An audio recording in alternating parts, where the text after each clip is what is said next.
Bom dia, galera.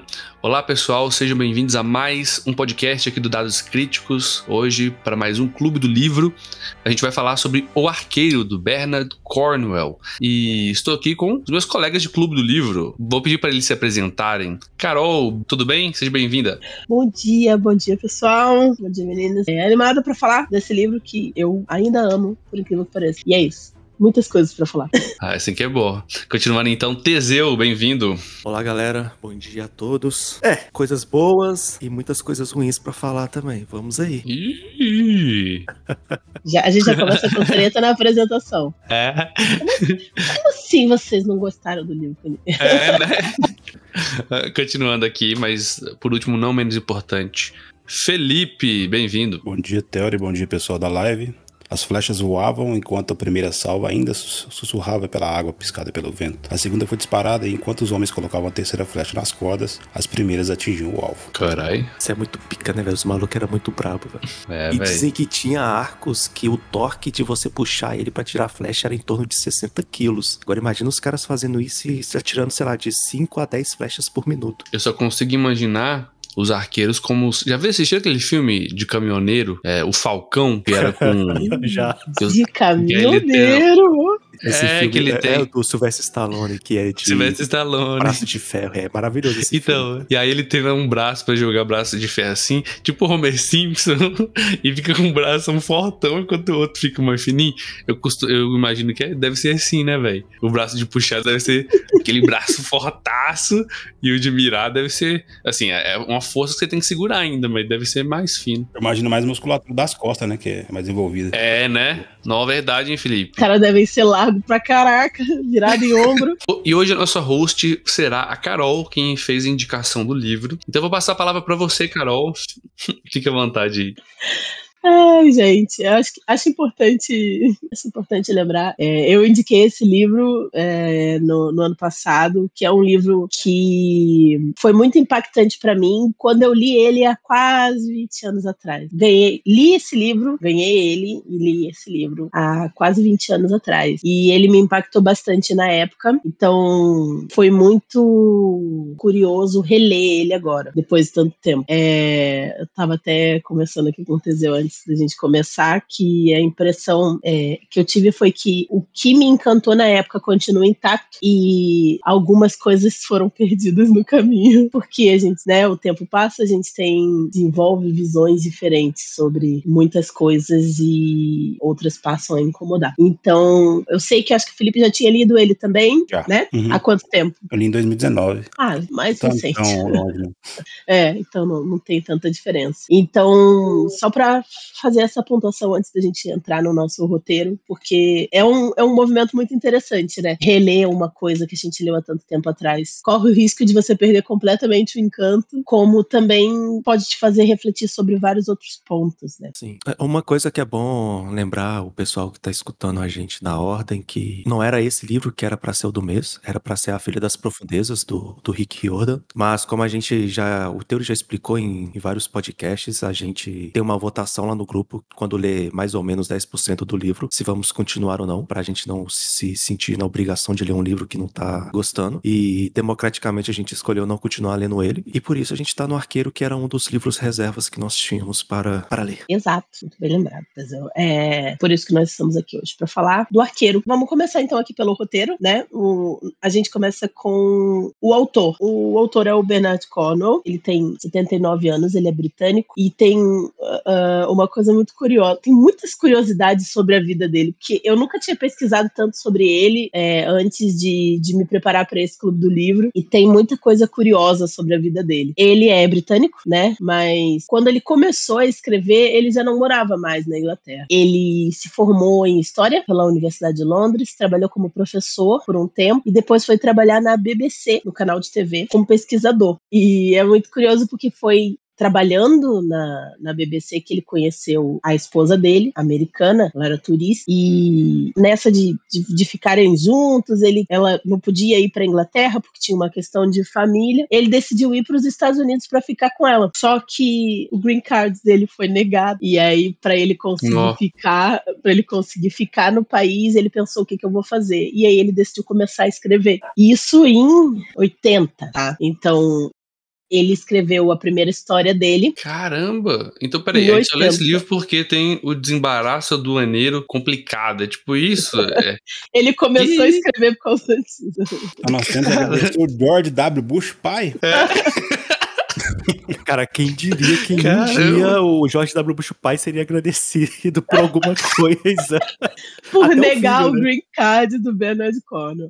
E aí o que acontece é que ele começou a escrever, ele escreveu a primeira aventura de Sharp, uma série de livros sobre ai meu Deus, eu não peguei resumo do Sharp, gente, porque nós estamos lendo Arqueiro hoje. Era Napoleão, não é? Período napoleônico? Não, eu sei que eram guerras navais, mas eu não me lembro agora de que período específico.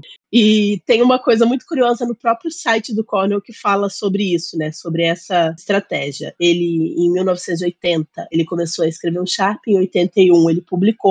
Hoje, aos 79, ele ainda mora nos Estados Unidos e ele ainda escreve Sharp. É guerra napoleônica mesmo. Ele continua escrevendo histórias sobre o Sharp. Inclusive, tem uma série de TV com o Sean Bean no papel do Sharp. Eu fiquei chocada quando eu encontrei, mas existe a série do Sharp. Acho que eu tenho aqui mais uma curiosidade sobre o autor, que eu achei muito legal, é que a gente tem na Netflix, se eu não me engano, são 4 ou 5 temporadas, não me lembro, da série The Last Kingdom, que adapta as Crônicas Saxônicas, sem vergonhamente, mas não vamos entrar nesse mérito. E o autor fez uma aparição na série. A foto é muito curiosa, depois eu mando pra vocês. E apareceu comendo cenoura também, igual Não. Ia ser o auge. É porque eu não assisti. Eu só encontrei imagens, né? Pesquisando sobre ele, eu encontrei imagens dele caracterizado como personagem da série. Pior que eu assisti essa série. Deixa eu falar. Tudo. Deixa eu falar. O Bernard, ele não consegue não escrever livro, né? Só o Sharp tem 24 livros até então.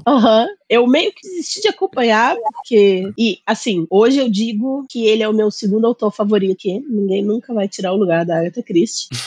Mas o cara escreve sempre. Eu tenho uma cacetada de livro dele aqui. Só do Sharp eu devo ter mais de 10, só que não adianta, a gente não consegue acompanhar a velocidade que ele escreve. Cara, é impressionante isso, né? O cara tá inventando, ele tá tirando da cabeça dele. Uhum. E, velho, ele consegue às vezes ser mais rápido que a gente lê nos negócios que ele escreveu, cara. Fico imaginando. Basicamente. Ele chegou a ter um período na vida que ele escrevia 2 livros por ano. Nossa, mano. 2 fucking livros. Sagas diferentes, períodos históricos diferentes, né? Então. Não é, mano. Fosse contínuo, né? E que envolve pesquisas muito intensas, né? Basicamente, ele deve juntar, né, toda a pesquisa e aí, em cima daquilo, ele escreve várias histórias em volta. Estão preparando para, não sei se é para esse ano ou ano que vem, a adaptação das Crônicas Arturianas, que foi feito por ele também. Até mandei ali, mas o que eu tô vendo ali agora tá dando medo, tá? Ele tem entre aspas, a facilidade de a história já estar escrita, né? E ele ter só que adaptar pro cenário que ele tá desenvolvendo, que ele muda algumas coisas, como a gente sabe, mas tende a ser um romance histórico, então ele tenta manter o máximo possível a coesão histórica, mas mesmo assim não é fácil, porque você tá retratando história, né? E quando são escolhas que você faz e que podem ser muito pesadas pra você. Uma dúvida, o primeiro livro das Crônicas Arturianas, a gente leu foi aqui no Clube do Livro, não, né? Eu li por fora, não foi? Não, a gente não leu aqui. Então, eu acho que esse é o primeiro livro. A gente tá lendo o Cornwell. Sim. Verdade, então beleza. Isso é importante. Agora, uma coisa que eu queria perguntar pra vocês, assim, que entendem mais, assim, essa questão da história, ele cria esses personagens dos outros livros, que eu li só o outro das Crônicas Arturianas, né, e esse agora. Essa questão, essa pesquisa histórica dele, vocês sabem dizer se ela Eu sei que ela tem coisas que criaram e tal, mas no geral, ela é precisa? Como é que funciona? Porque eu lembro que no final dos livros eles costumam colocar o que ele colocou de criação, o que ele mudou, né? Então parece que tem uma pesquisa por trás que é interessante, né? Ou não, assim. O quão fiel é isso? Sim. No geral, praticamente todas as batalhas, pelo menos quem ganha e quem perde é do jeito que ele retrata. Às vezes ele só muda como que a batalha foi vencida ou não pra contextualizar geralmente o personagem principal, né? Ele sempre põe um personagem, que geralmente é uma orelha, não é um personagem histórico, tirando o do Arthur, né? Que tá acompanhando a história junto com as pessoas. Igual nas Crônicas Saxônicas tem o Uhtred, que ele não é histórico, mas ele tá vendo a história acontecendo na frente dele. É sempre assim, o personagem principal dele, em geral, vai ser um personagem fictício que ele vai colocar no meio desse rolê. E quando a gente chegar em personagem, tem algumas questões igual pra levantar. Ele cita lá, né, que esse personagem Thomas não existe, não foi ele que fez aquela primeira batalha ser vencida, mas foi aquele conde que ganhou a batalha. Então, historicamente, então ela ainda é precisa, né, porque o Thomas seguia o conde, então se o conde venceu, logo... Pode ter sido qualquer pessoa dentro do exército dele que descobriu. Isso é meio que um padrão, né? Porque, por exemplo, o Ken Follett faz isso também no Pilares da Terra e nos outros livros. Sim. O Kun Ungdon faz também nos livros dele, principalmente, por exemplo, na Guerra das Rosas, no Genghis Khan. O que a gente até falou um pouquinho sobre, talvez seja um pouco diferente do que o Eduardo fez no livro dele, do São Jorge. Ele usou um personagem com mito. Talvez a diferença, teórica, como você leu as Crônicas Arturianas, como ela é baseada em um mito, né? O que ele fez ali, por exemplo, ele pegou um período histórico onde teve uma massa de registros de nomes chamado Arthur de criança, sabe? Um boom. Tipo depois da Copa 94, um monte de gente chamada Romário, tá ligado? Então, foi um período, tipo assim, bem antes do que a história arturiana a história arturiana passada na Idade Medieval baixa, né? Então, cavaleiros com armadura e tal. Então, esse período foi antes. Então, assim, talvez se você trazer um pouco mais provavelmente, foi alguém com o nome de Arthur que nasceu nesse período e foi tratado como um herói. Então, ele puxou isso pra... Aí o resto pegou só a história da invasão saxônica, etc. Aí, esse livro aí tem mais um pouquinho de criatividade dele. O resto ele puxou isso.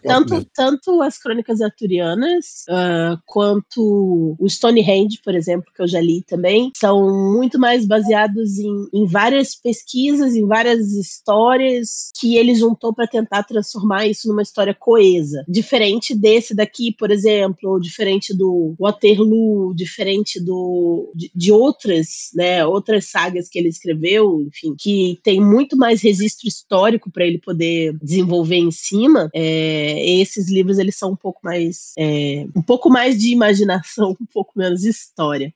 Igual eu ia dizer, como esse livro, o do Arqueiro, ele retrata o início da Guerra dos 100 Anos, então a gente tem registro histórico e o mais divertido, né, que a gente tem os dois lados, a gente tem o lado inglês e o lado francês, então, como ele é um historiador, né, como a Carol mesmo disse, ele vai pegar os dois lados, vai ver os pontos que batem, né, porque a gente tem que ter as confirmações de registros e os que fazem sentido, ele coloca na cronologia e adapta para a história que ele quer contar no livro dele. Ele não vai citar todas as batalhas, ficarem descrevendo os meses e meses de cerco, mas ele tenta respeitar a coesão histórica que está acontecendo naquele momento. Vamos aproveitar e já pegar esse gancho e entrar no contexto histórico, é bem isso que o Teseu falou. A história se passa ali no início da Guerra dos 100 Anos. Que não é de 100 anos, né? Acho que são de 123 anos. Não, são 116 anos. O conflito começou em 1337, com o Eduardo III reivindicando a coroa da França, e terminou com a tomada de Bordeaux pelos franceses em 19 de outubro de 1453. Ele conta essa história no Arqueiro, num ponto onde a Inglaterra estava ganhando, né? Mas, na verdade, não é a Inglaterra que ganha essa guerra. Quase todas as batalhas da Inglaterra ganha, mas no final entre quem vence é a França. Nessa especificamente. Que, como ele mesmo cita, né, os franceses têm muito mais pessoas do que os ingleses, então, né, por mais que os ingleses teoricamente sejam mais competentes, guerra antes da metralhadora, número vencia. Então, apesar que os arqueiros eram quase metralhadoras. Quase uma metralhadora. Tem uns detalhezinhos que eu pesquisei antes, né, pra entender o contexto por que começou a guerra. Importante. Posso tocar rapidamente aqui, porque é muita coisa, mas... Por favor. A criação ligação né, a junção dos dois países é meio que misturada, né? Desde que quem assistiu Vikings aqui vai lembrar do Rolo, lá na série o irmão do Ragnar, né? Mas na verdade o Ragnar é meio que invenção, né? Mas Aquele o Rolo Ragnar é invenção, mas a pessoa Ragnar, o herói, entre aspas, herói, ele existiu. Mas eles colocam tantos feitos pra ele, que se todos os feitos que eles colocam pra ele tivesse feito, ele teria no mínimo 600 anos de idade. E aí, o Rolo, né, foi que invadiu a França, ali em Paris, e teve um acordo para ele receber terras, né, pra acabar de amistício, né, acabou meio que se batizando, tornando francês e tal, e deu dinastia à região da Normandia, que depois foi o Guilherme Conquistador que uniu todos os países ali, né? Só um contexto. Então meio que as duas regiões, Inglaterra e França, começou a meio que se misturar, as famílias, a casar ali, né? Teve os momentos que a gente passou, mas só para um período mais específico, que é o Felipe IV da França, que ele morre, né? E ele é sucedido pelo filho mais velho, Luís X, e esse Luís durou só 2 anos e deixou 2 filhos bebês, e o filho homem, ele morreu, deixando só a filha menina. Então ficou meio que sem sucessão por causa da lei sálica, né? Mulheres não podiam receber coroa. Governar. Né? Governar. Então ficou tendo esses conflitos direto aí, por exemplo, depois passou a sobrinha, foi coroada, foi o Felipe V, depois passou 6 anos ali, até 1322, esse Felipe morreu e deixou 4 filhos, né? E esse Felipe que tinha falado que a sobrinha não podia governar, porque era mulher, como diz assim, como a vida cobra, né? Ele morreu e deixou 4 filhas, nenhuma das filhas dele pôde governar. Aí voltou pro segundo filho, né? Carlos Alberto. Eu até mandei na árvore genealógica pra não perder. Então voltou lá pro rei anterior pra pegar o segundo filho dele, né? Acontece que esse Felipe IV, ele teve 2 filhos, teve a Isabela da França, né?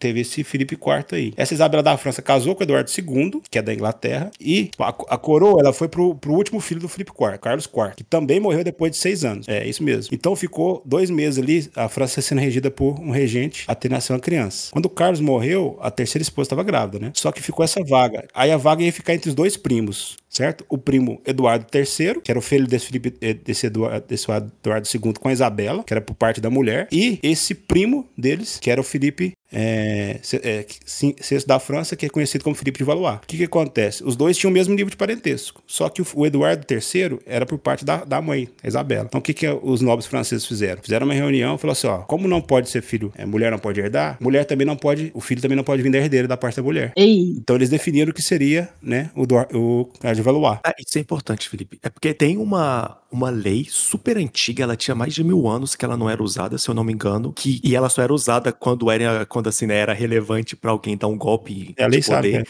E nada que passa pela mãe pode ser usado como descendência. Tanto é que geralmente o nome do pai que passa como descendência. A regra deles lá, não é a regra de ninguém daqui não, pra deixar claro, pra não interpretarem errado. Então, como ele era descendente pelo lado da mãe, o sangue dele meio que não era considerado, porque tinha que ser a descendência vinda pelo pai. Pra galera que curte aí a Casa do Dragão, né? Exatamente. Vai né? entender, tipo, quibado da história Tudo completamente, né? Só que acontece, o Eduardo, ok, não, beleza. Ele prestou homenagens ao rei e tava tudo ok. Só que acontece, né? O Eduardo, ele era rei nas Ilhas Britânicas, ele podia mandar no que ele quisesse. Porém, tinha uma parte da Normandia ali que tinha partes inglesas também. Essa parte ali, que a Normandia fica colada na França, né? Então, essa parte de terra, né, quem dominava era o rei da França. O que acontece? Um tal de Robert III, ele perdeu as terras. O rei da França confiscou as terras dele, da Gasconha. E ele foi pedir auxílio, foi pra Inglaterra pedir auxílio pro Eduardo. Sem a declaração desse cara, o rei não poderia pegar essas terras sem que fosse entrar em guerra, etc e tal. Então ele tirou o armistício dele que ia pra cruzada e botou na Canal da Mancha, um monte de navio, assim. Então pra quem jogou, por exemplo, Civilization, sabe que se você passa no território vizinho com a tropa, dá uma treta desgraçada, né? E mandou um ultimato pro Eduardo. Falou assim, ó, seguinte, você devolve esse Robert III pra cá e tal, senão nós vamos entrar em guerra. Foi recusado ao armistício desse cara. Inclusive no livro que eu vou indicar no final, depois eu falo dele, conta a história um pouco antes e história um pouco mais política, que esse Robert III seria amante da mãe do Eduardo. Um dos motivos dele não ter falado, entendeu? O que acontece? O Carlos, né, o Carlos de Valois chamou o exército e começou a atacar os navios ingleses. Foi aí então que o rei Eduardo III começou a juntar exército e invadiu a Gasconha, onde começa o nosso livro, com a invasão lá daquele castelo da nossa personagem que a gente encontra lá. Então começa basicamente aqui. Uma dúvida, tá? É nessa época histórica também que estão acontecendo aquelas guerras que aparecem naquele filme Coração Valente? Exatamente. Sim. Né? A Isabela, assisti ele. Isabela da França, é a atriz de lá. E o o Eduardo II, inclusive tem entre muitas aspas aqui, tá? Ele era considerado, Muitas aspas. como é que ele chama? Eles falam aqui, eles têm vários nomes, mas ele é retratado como homossexual, entendeu? Inclusive pelo filme, inclusive pelo livro do Ken Follett, que eu vou indicar depois. Então tem toda essa treta aí. E o filho do Eduardo II, que é o príncipe lá que fica cuidando da condessa no final desse livro nosso, é o famoso príncipe negro, que é até no filme O Coração de Cavaleiro lá, que pra quem conhece, é o cara que transforma o William em Sir no final do filme. Que é o cara que se esconde pra lutar nas guerras. E tanto é que nesse livro descreve, né, que ele gosta de fazer combates e às vezes ele escondia a identidade dele pra participar de justas. Ele fala isso, acho que do pai, eu não lembro se era do pai ou se era do filho. Então, cara, a história é maravilhosa, mas é muito confuso porque como reis duravam pouco tempo nessa época, principalmente durante os 116 anos, então, geralmente rei durava acho que média de 2 a 4 anos, cara. É complicado. Esse terceiro vai durar mais. Mano, não tô acreditando, olha que legal, as obras estão se misturando na minha mente. Então, aquele cara que protege a condessa é aquele cara que, entre aspas, trai o William Wallace e depois protege ele. Lembrando que você não pode levar a sério. O William Wallace, o maluco ali, ele não é um traidor, né? É retratado de forma errônea, não é coeso historicamente. Até porque os caras usavam kilt, aí tem muita coisa que a gente pode discutir sobre, mas não nesse livro. Muitas inconsistências históricas. Teve a batalha lá dos escoceses. Isso é a única parte histórica lá que realmente Entendi.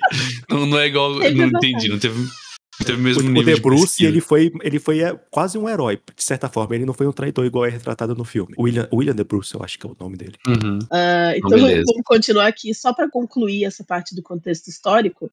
Aqui no final do livro ele tem uma nota histórica que ele fala justamente a dúvida que o Teori teve, né? Apenas 2 ações no livro são pura invenção. O ataque inicial a Hookton, embora os franceses fizessem de fato muitos ataques desse tipo na costa inglesa, e a luta entre os cavaleiros de Sir Simon Jekyll e os soldados sob o comando de Sir George de Pontblanc, do lado de fora de La Roche-Derrien. Fora esses 2, todos os cercos, batalhas e escaramuças são retirados da história.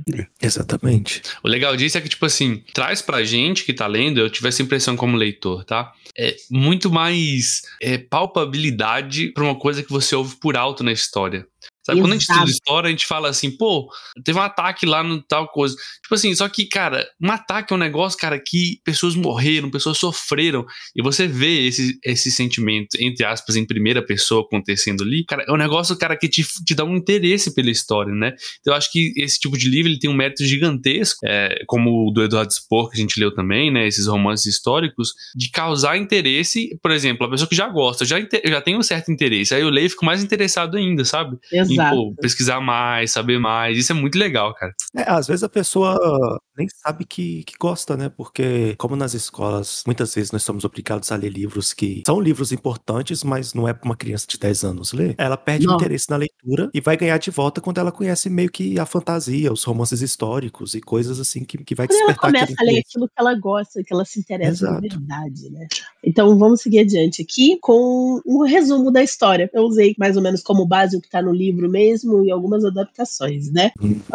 O livro, O Arqueiro, só pra gente botar na cronologia gigantesca do Connell, ele foi escrito nos anos 2000. É o primeiro livro de uma série de 4 livros, que inicialmente eram 3, onde a gente acompanha a história do Thomas, que aos 18 anos vê o pai morrer em seus braços após um ataque surpresa à aldeia de Hookton, onde eles viviam. A aldeia é um lugar super simples, mas ele escondia o que se acreditava ser a lança usada por São Jorge para matar o dragão. Algumas pessoas acreditavam que essa relíquia religiosa era verdadeira e por isso a cidade foi atacada, destruída e a relíquia foi roubada. Em busca por vingança contra o homem que ele veio descobrir mais tarde se chamar Arlequim, ser conhecido como Arlequim, Thomas, que é um arqueiro habilidoso, se junta ao exército inglês em campanha contra a França, onde ele se envolve em batalhas e aventuras que acabam arrastando ele, para além da sua vingança pessoal, para a busca do lendário Santo Graal. A gente vê pouquíssimo disso nesse livro, mas para os outros livros é bem presente. Ele curte essa história do Graal, hein? Porque aparece em vários livros dele, né? É porque pelo menos duas séries. Durante toda a Idade Média, né, e as cruzadas e tudo mais, o Graal foi motivação para muitas guerras que aconteceram, muitos massacres que houve no mundo. Então... E para além disso, né, essa coisa da relíquia religiosa era muito comum, a gente viu lá também no Pilares da Terra, né, que eles guardavam na igreja os ossos de só Deus sabe lá quem, e eles faziam muito disso nesse período, né, de, esse daqui são os ossos de sei lá quem, é um fio de cabelo de sei lá quem, de santo, de profetas, sabe? Era uma coisa muito comum na época para poder motivar a galera nessas campanhas, né? Depois das cruzadas, né, que vieram essa história de trazer essa relíquia, usa isso muito para justificar os fins, né? O Eduardo III, ele tinha parentesco francês e inglês, então ele é o único que poderia unir os dois, governar os dois países com um trono só. Então justificar isso com a presença de um grau dava legitimidade não só política, mas religiosa. Então as duas nações poderiam aceitar um rei que seria inglês, né, nação francesa, mas que teria o grau por conta dele. Né? Sim. E aí, de resumo, é basicamente isso. Não abrange toda a questão familiar do Thomas, né? Sim. Mas basicamente isso. A gente sabe que o Thomas é filho de um padre, coisa que ele é até chamado de criança do demônio, que era o nome que dava para filhos de padres, e padres não deveriam ter filhos, de acordo com como a Igreja Católica acredita. Inclusive até hoje isso, né? Até hoje isso. E meio que ele fez um juramento, né, no leito do pai dele que ele ia se vingar, só que ele meio que se perde nisso, só no final que ele encontra de novo motivações para, não só motivações, como obrigações também religiosas a voltar e ir atrás desse Alerquim. Sim, e eu acho que a gente vai ter possivelmente muita coisa para falar sobre os personagens, mas antes disso eu acho que a gente podia falar sobre ritmo. Eu juntei tudo num bloco só, né? Ritmo, narrativa e passagem do tempo. Eu acho que tá tudo interligado. O que vocês acharam? Principalmente vocês que ainda não tinham lido nada de Conan. Vou dar a minha opinião, assim, esse é o segundo livro do Conan que eu leio. É o segundo. E eu li antes do Arqueiro, o Arqueiro não, o do Arthur lá, o Rei do Inverno, né? Mas uma coisa que eu percebi, esse é um tipo de livro, pra mim, que eu leio numa velocidade que me assusta, porque eu começo a ler e na hora que eu percebo, eu tô terminando o livro, entendeu? E não sei porquê, eu acho que é porque é o estilo que eu gosto, sabe? O jeito que ele retrata, o jeito que ele descreve. Então eu vou lendo, na hora que eu vejo, eu tô terminando. Então eu achei o ritmo, eu não sei se o livro, com quantas páginas que tem, porque eu li ele, acho que menos de uma semana, cara. Eu comecei a ler assim, tipo assim, 2, 3 dias eu tinha terminado. Tem 440 páginas. Olha aí, assim, tem livro que é menor do que esse, eu demoro mais pra ler, por conta do ritmo, do jeito que é escrito. Então, esse pra mim eu li num tiro, eu achei o ritmo muito bem colocado, assim, sabe? Ele, às vezes ele pula de uma parte para outra, por exemplo, quando ele pula de Houghton, da história de criação do herói ali, né, do mito de como ele surge, ele já pula lá pro cara, tipo assim, ele não precisa contar que ele já viveu várias coisas e tudo mais. Isso, de certa forma, a gente fica interessado em ver, mas ele vai demonstrando em atitudes dele depois o que ele aprendeu, né? Aquela história do cachorro, o santo cachorro, que é uma história real, gente, que existe, cara. Isso é muito louco, velho. Então, tipo, é uma história, tipo assim, é um santo que é histórico isso, né? Não digo que é real, né? É histórico que existiu uma galera que cultuava um santo cachorro, né? Na França ali, naquela região ali. Ele fazia de zoeira, mas sim. Então, isso tudo vai mostrando a personalidade dele. Então, eu vejo que, tipo, ele coloca outros pontos de vista, né? Então, me lembrou muito o estilo do próprio Ken Follett, né? Sabe? Dos Pilares da Terra. Eu acho que é o contrário. Talvez o Ken Follett tenha se inspirado no Cornwell pra isso, né? Já que o Ken Follett foi escrever esse tipo de romance histórico depois, pelo que eu acho, né? Ou não? Como é que é? Você sabe me dizer isso? Não sei. De quando é o Pilares da Terra? Quando foi publicado? Quem influenciou quem, né? Não, Pilares da Terra é bem mais antigo. Pilares da Terra é de 89. 89, bom, pode ter então, sido. Então assim, né, tava bem no início, né, que os dois quase começaram na mesma época, então... Mas eu não sei se você concorda, Theo, eu vejo um pouco de diferença nos dois estilos do autor. Ele segue o princípio, mas eu percebo que o Ken Follett, ele foca muito mais no social, no desenvolvimento do meio ambiente, né, do world building, vamos dizer assim. Isso. E o Cornwell, ele é muito mais focado em combate, né? Tipo, claramente. Por exemplo, a descrição da parede de escudo dele, deixa eu ver, acho que ele é citado em vários lugares como referência, tá ligado? De fidelidade e tal. E o Ken Follett, as brigas dele são mais meio entendeu? Mas é mais... descrição, por exemplo, de Kingsbridge tá na minha cabeça, assim, até hoje, tipo, nível de detalhe, tá ligado? Então, acho que uma coisa que eu imagino que o processo de escrita claramente, assim, eu percebi isso lendo, tá? O processo de escrita do Cornwell, ele faz tipo um mestre de RPG, sabe? A analogia que eu consigo pensar é a seguinte, ó. Vai ter esse combate aqui na frente, provavelmente vai ter esse combate. No caso dele, ele sabe, no mestre de RPG a gente fala, provável que tenha, né? Mas você não sabe se vai ter. Mas você já prepara, né, pro caso de ter. Agora, no caso dele, como é histórico, ele sabe que teve. Então, ó, esse combate, depois esse, como que eu ligo esse ponto histórico a esse? Aí eles claramente pegam o personagem e ele faz esse desenvolvimento. Então, eu vejo claramente assim, sabe? E parece que o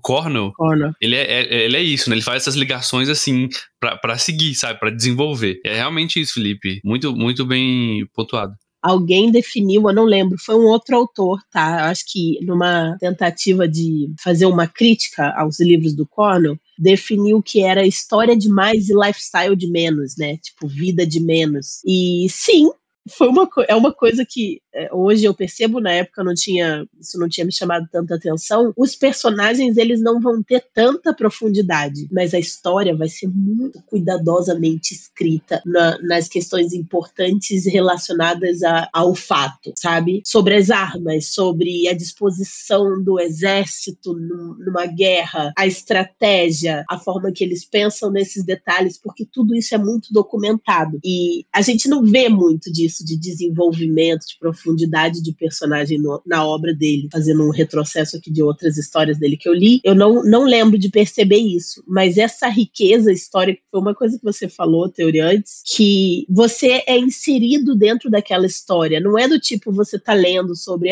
fulano de tal invadiu não sei o que, não é um livro didático de história, ele é um livro, é um romance histórico, então ele te coloca no meio daquela situação para tentar te fazer enxergar como foi que aquilo aconteceu, não só o que aconteceu e por que aconteceu. E eu acho que é isso que é o especial na obra dele, que foi o que ficou intacto pra mim.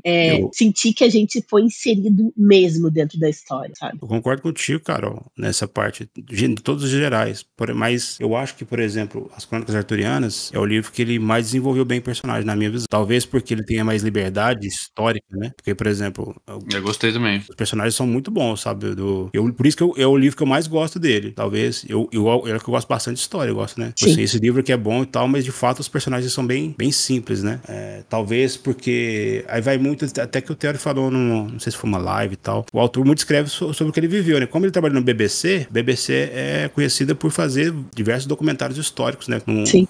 Trazendo um contexto mais fidedigno e trazendo um pouquinho de storytelling no processo, né? Passei a minha infância vendo, sei lá, do Egito e tal, então era um formatinho bem específico. Então, talvez ele tenha trabalhado com isso direto e tenha trazido isso pra escrita dele, né? Sim. E como As Crônicas Arturianas é uma parada que mexe muito com a Inglaterra, com relação de mito, de origem, ele teve mais liberdade de desenvolver o melhor personagem. O personagem, pra mim, mais fantástico lá, nem é o Arthur, é o Derville, tá ligado? Sim, que é o personagem dele. Né? Então, mas de forma geral concordo. Por exemplo, o Ken Follett é muito mais focado em personagens e ambientação do que ele. E eu acho que por isso que ler os dois é muito bom, um se completa. Total. Bom, aí sobre a ambientação, acho que a gente já falou um pouco, né? Sobre que está muito relacionado ao contexto histórico também, mas acho que muito isso, o contexto histórico, a organização dos exércitos, para ter essa ambientação, para a gente observar por onde o Thomas está passando, o que o Thomas está fazendo dentro desse contexto histórico. Acho que, eu não sei se vocês têm mais alguma coisa para acrescentar a respeito de ambientação.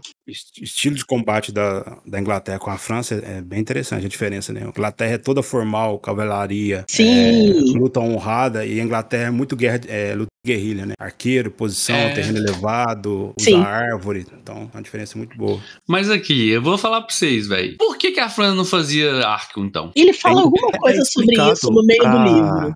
Eu não sei se você já teve a oportunidade de usar um arco, Teori, mas assim, cara, parece fácil, mas não é fácil. É difícil para uma caseta. O treinamento das pessoas, né? E arcos longos, tipo, você tem que praticar durante anos, tanto para desenvolver o corpo para aquilo, porque não é qualquer pessoa que consegue puxar um arco, quanto pra aperfeiçoar a sua mira e tudo mais. Então as bestas eram muito mais fáceis, porque a besta, entre aspas, ela é automática, né? Ela Sim, é um você mecanismo, só né? aponta e aperta um gatilho. Não entendi. É o treinamento da É um pessoa, né? treinamento, então dedica anos. É mais treinamento. Vou fazendo elogio no Brasil. Por que o Brasil é conhecido como país de futebol? Entendi. A A gente cultura cresce, desde pequeno. com a bola no pé. E a criança, a primeira coisa que fazia era tentar caçar pro alimento. E usava arco no processo. Sim. Então, ele é treinado desde moleque pra isso. Era mais por causa da caça do que por causa da guerra. Então era muito comum as pessoas no interior terem esse histórico de usar o arco para caça e isso ser desenvolvido para um arco de guerra depois. É porque teve um boom lá em algum momento, não se sabe exatamente o que aconteceu, mas tem gente até que atribui à entidade histórica que foi o Robin Hood, que do nada as pessoas começaram a usar muito arco, e até as mães que ensinavam as crianças, geralmente, porque sempre se acreditou que o arco era uma coisa menor, que o certo era você usar espadas, né, e a esgrima. Sim, tanto que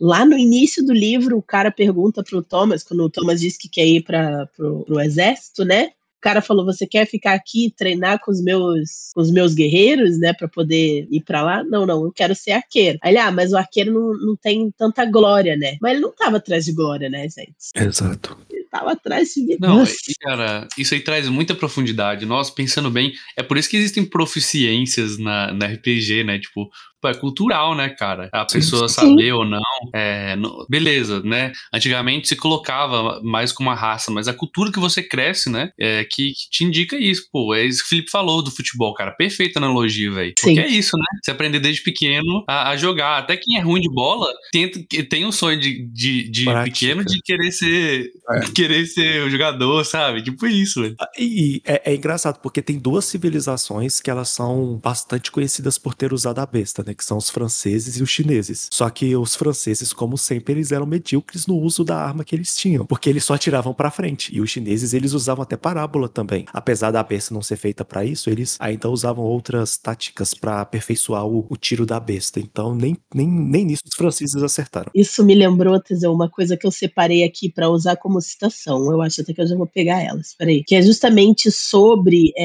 o uso do arco. Deixa eu achar aqui. Você procura aí só um dicionário que, por exemplo, tem essa questão de word build que eu sempre presto atenção, o ambiente influencia. Por que a cavalaria da inglesa era muito forte? Porque o terreno ajudava, né? Passos largos, sem montanha. A Inglaterra é uma ilha, na verdade, né? A Grã-Bretanha é uma ilha, então tem vários terrenos difíceis, né? Por exemplo, lá, por isso que a criação de ovelha lá era mais forte, né? Por causa de terreno. Então, você tem o uso de cavalaria na Inglaterra não é tão potente.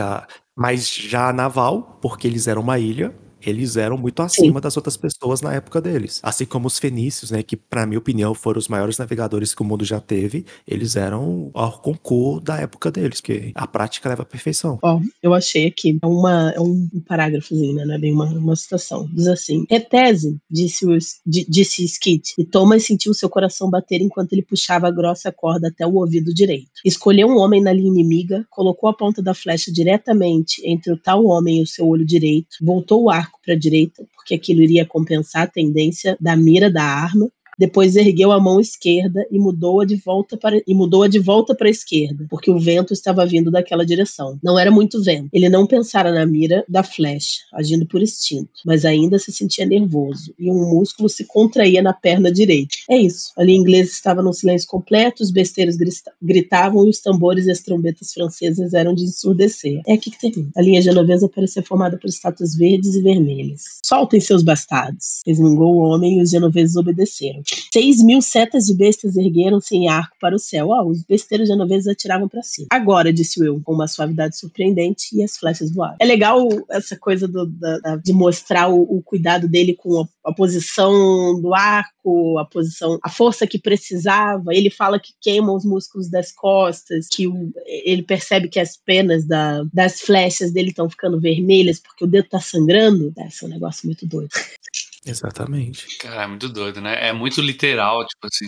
Exatamente. Que é uma coisa que a gente não pensa, na verdade, quando tá falando de guerra, mas se é um negócio que você vai estar fazendo aquilo mecanicamente o dia inteiro, qual o impacto que aquilo vai ter no seu corpo, que vai ter na sua cabeça, várias coisas, né? É igual os cavaleiros. Imagina que o cara tá usando ali uma armadura que tem em torno de 40 a 60 quilos, mais ou menos, dependendo da época e do país, porque muda as características. Sim. mais o couro por baixo, o revestimento e tudo mais, cavalgando durante pelo menos, sei lá, meses. Às vezes as pessoas demoravam mais que semanas pra tirar uma armadura, porque era, né, combate o tempo todo. Então, assim, era a E loucura. dá-lhe bunda, né? A maioria das mortes, se eu não me engano, na época medieval, assim, entre cavaleiros, era por infecção e outras coisas assim, causado por uso excessivo de armadura sem tirar pra limpar. Tanto é que no livro do Leonel Caldela, apesar que, vocês não leram o segundo livro da Tormenta, descreve muito isso, o carinho que você tem que ter em limpar a sua armadura e o seu corpo pra não gerar infecções e outras coisas. Sim. Eu não sei se o Theory vai lembrar no Rhyme lá, onde que o Varus errou tudo. O Varus é o Felipe, no caso, né? Eu tirei a corda do arco e mijei nele pra... Não sei se você vai lembrar na descrição. Por causa da ureia, né?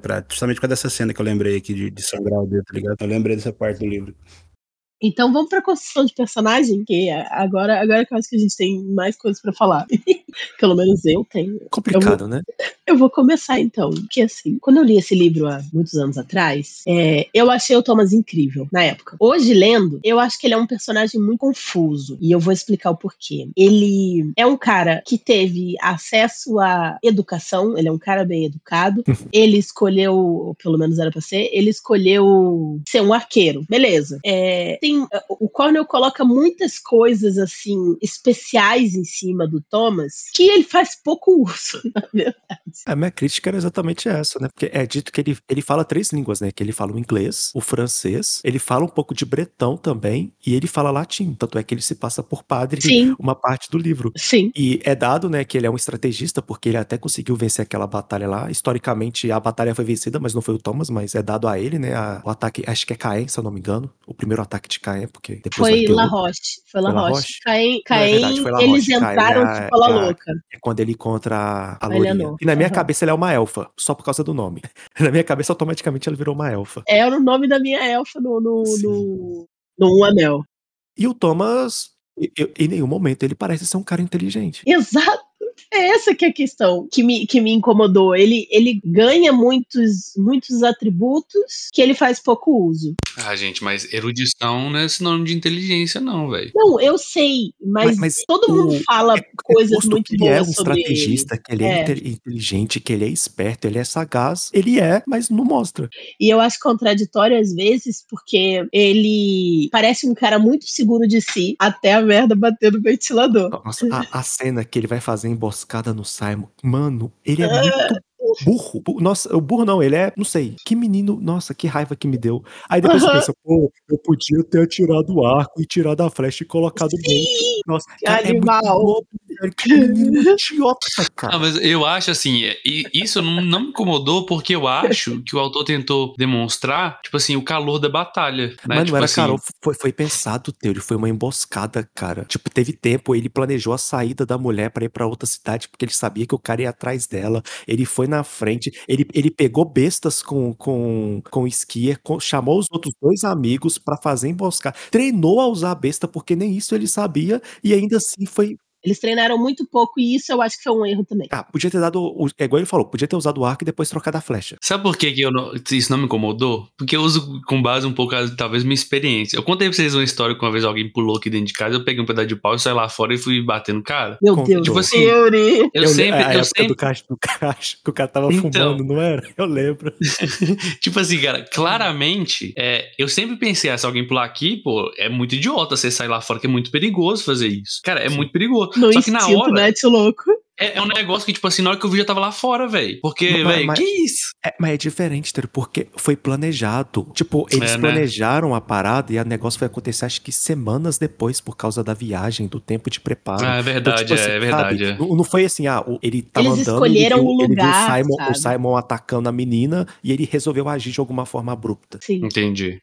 Aquilo me... Não, e aí, a partir dali, ele desmoronou de um jeito... Sabe? Sim. Que ele saiu do cara que era muito seguro pra um moleque. E aí, lógico, isso eu entendo. Quando é que ele foi muito seguro? Só não entendi quando é que ele demonstrou que ele foi muito seguro. Não, ele sempre parece muito seguro.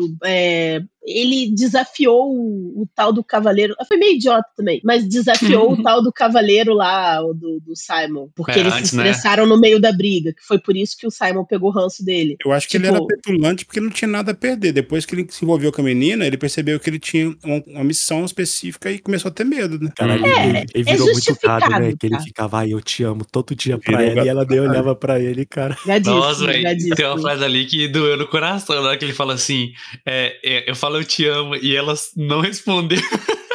Aí depois cara, ele cumprimenta ela lá do exército, lá a mulher vira o rosto pra ele, eu falei, caralho, velho, mano, você larga isso, cara. Supera, gato. Supera, velho. Mas assim, ó, é super justificado ele perdeu o rumo, assim, ó, sabe? Ver que ele tava levando a vida, tipo, bem como o Felipe falou, de forma petulante, não tenho nada a perder, eu não tenho nada, né? Então, tudo isso aqui é tudo que eu tenho, então eu sou isso. E quando ele se vê sem esse contexto, tipo, você foi excluído do exército e matou alguém, você não é mais um arqueiro. É tipo tirar a identidade dele. E ele praticamente vira uma criança, ele perde o foco do rolê ali, até ele começar a encontrar o foco de novo, assim. Mas eu encontrei, sei lá, eu fiquei triste em parte porque eu acabei não gostando mais tanto do personagem que eu gostava, mas no geral fez sentido. Eu acho que seria mais legal pra história se ele tivesse quebrado o arco, tá ligado? Quebrasse o arco dele. E agora? O que esse cara vai ser? Ele era arqueiro, a única coisa que se identificava. Quebra o arco dele, nem arqueiro ele é mais. Eu acho que daria um pouco mais de profundidade pro personagem. Total. Tipo assim, eu concordo com vocês também, o personagem é fraco, só que meus motivos são outros, nem são esses. É que ele não tem muito objetivo, né? E deveria, porque ele perdeu os pais, ele perdeu a namorada grávida, ele sabe quem foi o cara que matou eles, pelo menos o mandante, e até 80% do livro ele não faz nada pra ir atrás desse maluco. Nem é descrito que na cabeça dele, né? Nem é descrito que ele tá, tipo, praticando na guerra pra melhorar a arquearia dele, pra ele emboscar o cara. Nem isso é descrito. Tipo assim, ele realmente só...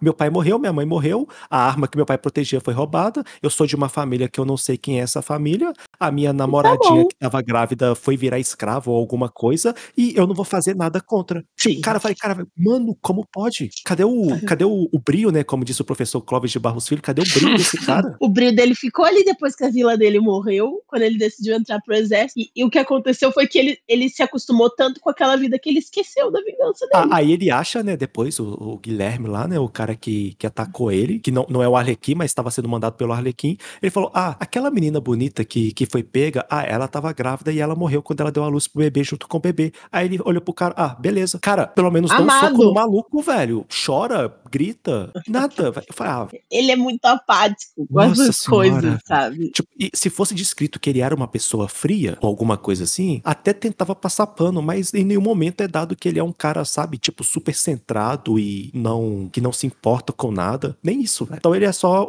parece o Harry Potter no Harry Potter. Não faz nada, fica só assistindo a história acontecer. É verdade. É carregado pelos outros. Exato. Agora, será que isso é alguma tendência de escritores britânicos? Não fazendo generalização, porque, por exemplo, essas críticas que o Teseu tá fazendo, é basicamente as críticas que eu tenho com os livros do Senhor dos Anéis, que... Com Frodo, com Harry Potter, e todo mundo é britânico, né, mano? Não só com o Frodo, com o Aragorn, tá ligado? Pô, tô falando com o Nedain, você é o herdeiro da parada lá, o negócio assim, e o cara fica correndo, entendeu? Será que, tipo, é uma característica cultural que eles nem percebem que tá sendo transcrita? Fica o questionamento. É uma coisa muito comum se falar que ingleses são frios, né? Sim. Mas na minha cabeça, se eu tô escrevendo um livro e eu quero que meu personagem seja um cara frio, um cara centrado, sem sentimentos, ou pelo menos que ele possa ter sentimentos, mas que ele force a não demonstrar, eu vou descrever, porque eu tô contando uma história, sabe? Isso, Teseu, pra gente faz muito sentido, porque brasileiro é muito emocional, é muito passional. Pra gente faz sentido descrever o cara como um cara frio, botar ele apático com situações que são revoltantes. Mas pro inglês isso parece que é meio normal, né? Mas o Ken Follett é diferente, né? Por exemplo, o menino sofre pra caralho lá, o Tom, pô, a gente chora por causa do porco morto, caralho. Nossa, o livro me deu gatinho. Agora, uma outra coisa também, assim, de personagem. Pra mim, o personagem mais bem feito. Tipo, bem feito assim, porque você sabe quem ele é desde o início e ele não muda quem ele é. Ele é um idiota, ele é um imbecil, mas ele é quem ele deve ser. É o Simon. Desde quando ele apareceu até quando ele é o imbecil do início. Ele é um filho da puta idiota. E, tipo assim. E tem motivo, né? E tem. Sim. Eles colocam o motivo dele. Ele é um babaca, lógico, mas também, tipo assim, Ele tá querendo pagar as dívidas, né, dele lá. E isso aí tem um negócio de personalidade, querer pertencer, sabe? Então, tudo isso aí tem um certo motivo pra ele ser um otário desgramado, né? E rola um pouco de inveja também, né? E apesar de tudo, ainda é dito que ele é um dos, se não o melhor esgrimista que tem no exército, porque o cara é muito bom na luta. No Sim. X1, o maluco é bravo. Sim. E ele perdeu pra um arqueiro, mas tudo bem, a gente, Ele veio de justo, né? a gente ignora. Enfim. Ele perdeu pra um arqueiro sem arco. Caralho, velho. Pra um arqueiro sem ar. E o pior é que tinha uma questão da inveja também, né? Exato. Que ele era um cavaleiro, né? O escolhido O cavaleiro cavaleiro como pelo título de rei. nobreza, porque em nenhum Título de momento ele é um nobreza. cavaleiro. O título cavaleiro, que fique bem claro. Só que ele era perrapado, era pobre, tinha arqueiro e guerreiro de infantaria que era muito mais bem equipado que ele. Tipo, o próprio Will Skid, que é um personagem que eu adoro, Skid é bravo. ele era muito mais rico que ele, era um perrapado que foi crescendo no exército, que era arqueiro, os arqueiros. Coitado. Aí quando ele foi nomeado Sir, Sim, ô dó, a gente velho. sente, Nossa, né? A gente sente que a merda vem quando a coisa boa começa a acontecer. eu lembrei da Brienne de Tar na hora. Foi nomeado Sir no meio de uma batalha. Eu falei, eita porra, vai ser o Vai morrer. primeiro. Pobre Brianão. Ai. Uma outra coisa sobre o Simon é que, cara, eu nunca vi uma pessoa tentar tantos assédios sexuais quanto ele tentou durante o livro. Porque O que eu ia falar sobre os arqueiros e aquele surto que era toda vez que invadiam as cidades. Em vários pontos da história, eles falam que boa parte dos arqueiros eram ou gente comum, treinada, ou criminosos. Inclusive o Jake, se eu não me engano, que é um dos arqueiros, ele é um assassino. sim, quase todos do grupo do Skit eram assassinos. Sabe? Então era gente... Assassino ou em algum momento assassinou alguém, mas eles eram tipo escória, né? Eles eram outcasters. E aí era essa galera que entrava na frente da cidade. Só lembrar depois também que que elas eram Robin Hood tomadas. era achado como criminoso, né? Então, depende de quem fala que é criminoso. Não, mas tipo, ali no livro, especificamente, eles falam que pelo menos o Jake, né? Ele era um assassino. O Sam também, que tinha cara de criança, também falam que era um maior psicopata. Então, a maioria dessas pessoas que entravam primeiro na cidade, que eram os arqueiros que começavam o saque, era gente escória braba da sociedade. E acho que isso começou nas cruzadas, porque desde que foi na segunda cruzada que o Papa emitiu um edito, foi o seguinte: se você for pra cruzada, todos os seus pecados que você cometeu, que você irá cometer, estão absolvidos. Porque você luta em nome de Deus. O assassinato em nome de Deus pra proteger a fé do seu povo, ele era permitido. Que surto, né? Não é uma lei, gente, como é que era? Era quase um mandamento que tinha. Se você tem obrigação, como cristão, de assassinar em nome de Deus todos aqueles que não acreditam no seu Senhor. É por isso naquele filme de Jesus que aparecia na sessão da tarde, o capeta chegava e falava, veja o que eles farão. Aí ele mostra assim, todo mundo brigando. Nossa. O que você tá falando, Teori? Teve um filme da sessão da tarde Vocês não lembram não? De Jesus, velho, que passava direto. Passa sempre no final do ano. Esse RP de capeta aí foi da hora, tá? Esse RP de capeta aí foi da hora. Pô, mano, cara, isso me marcou como criança, viu, velho? Eu ficava assistindo esses filmes na sessão da tarde, do nada apareceu o capeta. Cara, tem uma cena daquele também, acho que é o Mel Gibson, que é o diretor. O Paixão de Cristo é pesadíssimo. Nossa, eu nunca tive coragem de assistir. Mano, o capeta tá carregando uma criança, aí na hora que a criança vê assim, é um careca, velhão, e ele tá tipo com os dentes sujos. Cara, aquilo ali me atormentou, viu? Eu falei, nossa, o capeta é ruim. Eu acho que essa cena seria mais legal se a criança estivesse carregando o capeta nas costas. Nossa.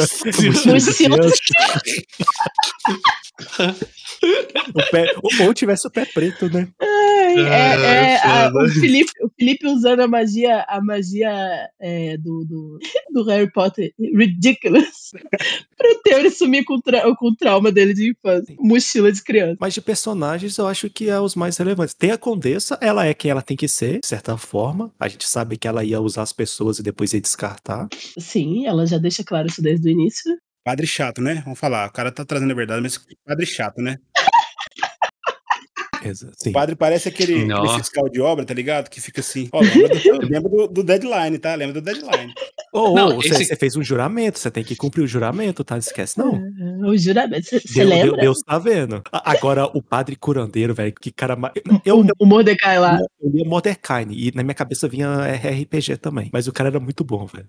Mordecai é maravilhoso. Eu achei durante várias partes do livro, cara, que esse padre aí fosse uma coisa da cabeça dele, viu? Achei que fosse um personagem que ele Tinha criado. que ele tava O Hobbit? O imaginando, Hobbit. Fica sabe? lembrando ele do juramento dele. É, então, exatamente, Nossa, porque, tipo, Chega uma hora que ele fala assim, poxa, padre, Mas a Janete vê ele, vê não? sim, Vê, todo então, mundo vê, aí- todo mundo vê. então aí, por isso que eu falei, pô, velho, não tem como o cara ser tão chato assim, não, cara. Que cara chato, mano. Nossa, só fica.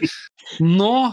Eu fiquei. Que Porque se fosse na mente pentelhação. dele, fazia sentido, né? Tipo assim, a consciência dele lembrando a ele que ele tinha algo pra ser feito. O pai e tal, dele Ia né? ser era padre maravilhoso, também, né? né? Ia ser maravilhoso a consciência dele ser um padre. É, então. Pô, é isso que eu pensei, pô. Eu falei, cara, legal essa sacada, né? É, só que não, é um cara chato. É um cara chato mesmo. cara Esse chato. cara, nossa, sei lá. Mas é bem isso. Aí, ó, mas- achei engraçado, vou trazer a Eleanor de volta, porque assim, no livro ele descreve ela como sendo muito bonita, ou que ele achou ela muito bonita. Mas aí ele começa a fazer as descrições da menina, ela não parece bem não, gente. Ai, porque ela é pequenininha, mas ela é bem magra, o rosto ossudo, marcado, os olhos grandes. Ela é quase um Gollum. Não, tem uma atriz. Ai, eu não vou lembrar o nome dela. Eu tenho que lembrar um filme que ela fez pra pesquisar. Mas, gente, ela Mas tá eu acho doente. que eu acho que é mais ou menos essa atriz que eu imagino que tipo, o Conan não se baseou nela, porque acho que ela nem era famosa na época que ele escreveu o livro, mas ela tem essa cara francesa magra, né? Ossuda, vamos dizer assim, mas ela é muito bonita. Não, então, eu acho que pode sim ser bonita, mas aí a descrição que ele faz, na minha ajuda, cabeça, juntando esses negócios, não dá certo. A Condessa, todo mundo fala, ela é muito bonita, mas só fala que o cabelo dela é preto. Aí eu falo, pô, então a mulher É. só tem cabelo. É o tio, Mas é o tio It, né? Só tem cabelo preto. A gata é virada Eu de acho que, de cabelo. certa forma, isso é legal, gente, porque ele deixa um quadro em branco pra pessoa que tá lendo fazer uma projeção ali, sabe, do que Exato. acha. Porque a Sim, beleza é subjetivo, né? Então, beleza. Por mais que você descreva e tudo mais, características do que pode ser belo, são características do que é belo pra você, né? Então é muito Exato. louco que ele deixa esse aspecto em branco pro leitor também co-criar à medida que ele vai lendo, né? Ele vai preenchendo os buracos ali. Deixa eu te fazer duas perguntas de francês. A pronúncia é Caen ou Caan? Você sabe? Da moça, do nome dela? Não, da cidade. da cidade. Eu nem lembro como é que é escrito, como é que é? D-A-E-N. Ah, Kaan. Isso. E cresci também, cresci ou cresce? Porque tem acento no E. É, Cresci. É, o francês sempre vai ter, no final ele sempre vai ser oxítona, né? Todas as palavras no francês, até nomes, tá? Então, por exemplo, se o seu nome é Felipe, né? Então, é uma regra de modo geral. Interessante. Tá vendo? Aqui é cultura, é história e é idiomas também. Aí, cara, ó, na minha ideia era a Melanie Laurent, mais ou menos algo assim, que tipo, sabe, uma pessoa que tem o rosto ossudo, mas é bela, vamos Não, dizer ela assim. é lindíssima, Claro, né? mas eu não Provavelmente era ela, né? imaginei ela Porque assim. era uma pessoa na Idade Média que vivia, né? Ela não tinha maquiagem e tratamento facial. E quando tinha, Sim. usava chumbo, né? Pó de chumbo e tudo mais. Então, Ela provavelmente não tinha nem. Ela era uma filha bastarda do cara, né? Ela não tinha dinheiro pra poder comprar maquiagem. Então a pele tava salva do chumbo. Tinha, mas advogado sendo advogado, né? Fiquei essa crítica aí. Não a Jeanette, é a tá. Eleanor. A Eleanor. Leonor. Quem que é Leonor mesmo? É a filha do Sir Guillaume de Vec, Ah, que é o sim. francês. Na verdade, a que vira a esposa dele depois. que vira esposa. Esposa de arqueiro, que ela repete com muita Isso, frequência. Que, né, ela é. Às vezes ela parece um pouco lenta, mas ela é bem observadora também. Ela é inteligente. Eleanorzinha. É. E ela corta o cabelo do Thomas, que era uma coisa que ele não aceitava ninguém fazer. E Eu é sou muito contra, tá? engraçado. Cortar o cabelo, mas, né? Cabelo é Uma dele, coisa que eu ele achei. faz- Tipo assim, uma coisa que eu achei legal nesse livro foi essa subversão do inimigo, sabe? Então, tipo assim, ele tinha esse cara como inimigo, ele perseguia, e aí quando chega lá é outra coisa, sabe? Eu gostei disso. Eu achei, eu gosto, porque eu gosto do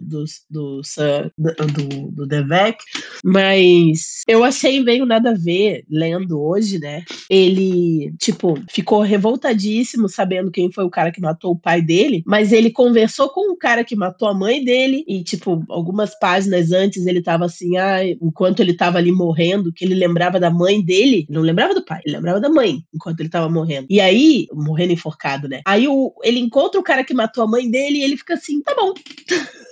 Show, a gente não vai se matar aqui. Eu gostei de você gostou de mim. É verdade, eu não tinha pensado nisso não, cara. É verdade. Ele passa por cima disso muito rápido. E beleza, eu gosto do Sugilham, pra mim não é problema, mas... Nossa, o primeiro diálogo dos dois. Você lembra muito o cara que atirou na minha perna? Só que eu queria te matar. Aí, e o que? Por que eu não posso te matar agora? Aí, não sei, você salvou minha filha. Então a gente é brother. Você matou minha mãe, você sequestrou a minha namorada, eu tentei te matar, mas salvei sua filha, então nós somos amigos agora. Você é francês, eu sou inglês, bora, partiu. Best friends. Na real, é esquisito isso. O Conan parece uma criança nesse momento, parece o menino lá que escreveu Eragon, cara. Sem desmerecer os dois, claro, porque, né, quem sou eu pra... Os caras escreveram vários livros famosos, mas esse diálogo aí é doído. Eu achei bem ruim também. E, assim, nada impediria, tanto que depois o próprio Devek entrega a filha dele pro Thomas, né, a filha bastarda, ele se desfaz dela de alguma forma, né, ele se despede dela. Nada justifica ele ter salvado o Thomas só por causa dela. Sendo um francês, o Thomas sendo um arqueiro inglês, que eles reforçam muito no livro, que arqueiro inglês nunca é poupado, né? Eles sempre torturam e matam os arqueiros. Que a gente aprende mais as coisas... A gente força a fazer sentido, porque por mais que o Thomas seja inglês, ele tem uma aparência francesa, porque ele é descendente de franceses. Ele realmente salva a filha do cara, e é dito que o cara amava a filha, apesar dela ser bastarda, era a única coisa que ele tinha, né? Porque ele perdeu a esposa. Sim, porque ele tinha perdido o restante da família. Então assim, a gente aceita. Não é que faz sentido, mas sim. A gente aceita. Eles tinham um objetivo comum também, né? Matar o Arlequim lá, né? E eles agora, gente, o inimigo que maior. vocês acharam do Arlequim, o potem dele? Não mostra nada, então sei lá. Como eu não li os outros livros, eu espero que tenha mais desenvolvido nos outros livros, né? Esse aqui eu acho que é mais pra introduzir, né? O que mostra é que ele é um cara que sabe muito, ele é de uma família que foi esquecida, né? Fizeram algumas coisas pra família dele perder os poderes, e ele quer vingança sobre o reino da Inglaterra. E ele acredita, né, nessas coisas sobrenaturais, porque ele acha que tendo a lança, o grau e tudo mais, ele vai ter poder o suficiente pra destruir o governo inglês. E tá usando os franceses pra fazer isso. Teoricamente, então, ele é um cara estrategista, ele é um cara sagaz. Não sei se ele vai se demonstrar isso conforme os livros. Um pouco, pelo que eu me lembro, um pouco. Mas eu achei muito curioso lembrar que ele tinha esse... Porque eu não me lembrava, tá? Que ele tinha esse histórico religioso tão fanático, tão fervoroso, né? Que ele faz aquela... Depois do momento que junta, né? Filho da puta com filho da puta. E é dito que ele se parece bastante com Thomas, né? Os dois toda hora falam que eles têm uma beleza parecida. Sim. Porque são família, né? Acho que ele é tio do Thomas. Ele é primo, é verdade. É verdade. Que o pai do Thomas era o irmão mais velho do pai dele. Aí, no final, alguém chama atenção pra isso, né? Teoricamente, o Thomas é o líder da família agora, né? É o Conde Astarak. Esse cara é catarista, né? Catarismo, né? Que é a treta que teve na Idade Média também lá. Os caras falou que eu não sei se é um desmembrado da Igreja Católica ou se foi para um outro lado. Não sei se o Theo tem conhecimento, mas é uma parada que fala que não tem vida eterna e tal, que se você cansar você tem que matar um monte de gente. É um negócio muito maluco. Eles dão uma pesquisada, hein? Parece que a Igreja Católica tentou converter esses caras e tal, não deu. Depois abriram uma cruzada específica para matar esses cataristas. E aí, por isso que eu também não sei nada aprofundado sobre a história, mas por isso que por isso que eles não têm mais poder, a família dele, né? O poder foi tirado por causa dessa ligação com os cátaros. Eles são católicos que acreditam que tem um Deus bom e um Deus mau. Católicos não, né? Eles são cristãos que acreditam em Deus bom e Deus mau. Que é o Deus do Velho e do Novo Testamento, né? Os homens foram criados por Satã, mas eles estão habitados por anjos. Então os homens têm que morrer para os anjos fazer coisas na Terra para eles voltarem como anjos, sei lá, um negócio assim. Interessante. Diferenciado. Mas aí de personagens, né? E núcleos, na verdade, a gente não tem muita diferença de núcleo, né? Basicamente alguns recortes sobre o Arlequim, e a maior parte do tempo a gente está acompanhando o Thomas mesmo. Então, tem poucos núcleos relacionados com ele, né? Tem a parte do exército, o Skid, que seria o chefe dele, que tá abaixo do Conde, que inclusive é outro personagem que eu achei muito legal, mas aí a relação dele com o Thomas eu acho esquisita. Ele é muito bonzinho, né? Ele é muito bonzinho. Tipo, assim, você fez eu ganhar a batalha lá, mas, cara, ele é um conde, o Thomas é só um arqueiro. Ele não seria Aham, amigável tipo, àquele ponto, não. o E ele, famoso não, caguei e ele pra ainda você. lembra do Thomas depois de não sei quanto, acho que é 2 anos, né? Que passa. Sim, ele Você é o ele Thomas, paga né? a dívida. Ele paga Eu a falei, dívida do tá. Thomas com o Sir Simon A parte da Bacon. dúvida, da dívida, né? Considerando que ele é um cara que ele é justo ao título de conde que ele tem, faz sentido ele Sim, pagar a dívida porque é honra, né? Mas assim, esperar a honra de um conde de 1300 é outros 500. Mas pelo menos no caso dele, ele foi fiel ao que ele deveria ser. eu gostei dele também. Seguindo adiante aqui no nosso roteiro, tem o plot. Tem alguma diferença? Eu fiquei pensando nisso. Algum plot grande na história? Acho que só a parte da família mesmo do Thomas, né? O plot é vingança, mas o primeiro livro deixa isso passar. Porque aí ele descobre mais sobre quem ele é, sobre a família dele, porque pra ele era só, né, o filho do padre, Ele numa descobre quem é a família dele cidadezinha, e tal, quem o pai dele era. A gente descobre mais do que ele, mas ele vai chegar lá. basicamente. Esse livro é o Thomas fugindo das promessas dele. Ele faz promessa pra Aham. caralho também, né? Eu acho que não tem nenhum problema, desde que o final desse livro trouxesse.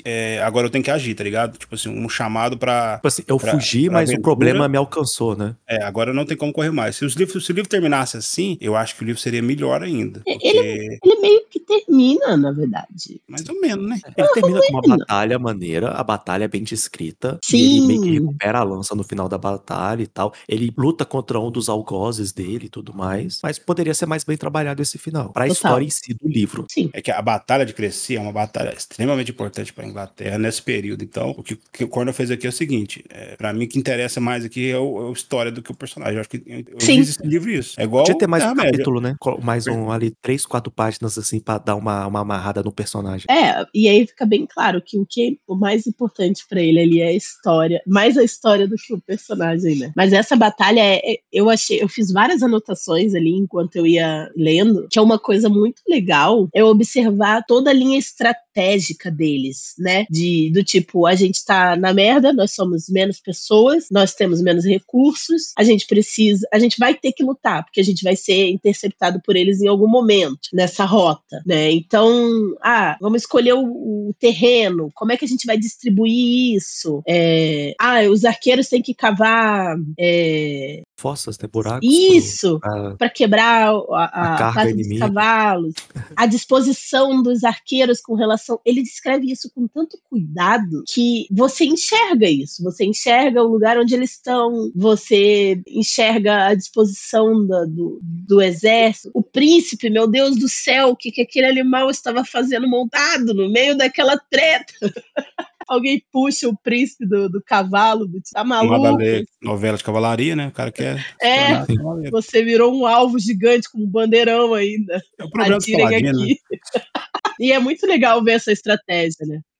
Mas conhecendo o Eduardo como a gente conhece, ele faria esse tipo de coisa mesmo. Então o Bernard foi. Uma coisa legal que ele descreveu, que eu já vi em outros livros e contos históricos que acho muito maneiro, é quando o rei tá em batalha, por mais que ele use a full plate, ele deixa o elmo aberto para as pessoas verem que realmente é o rei e não alguém disfarçado. Isso eu achei maneiro, ele descrever isso na batalha. É legal ver a estratégia do rei, né? Simples, né? É uma coisa simples, mas que muda tanta coisa no combate por causa de motivação e moral e tudo mais. Sim.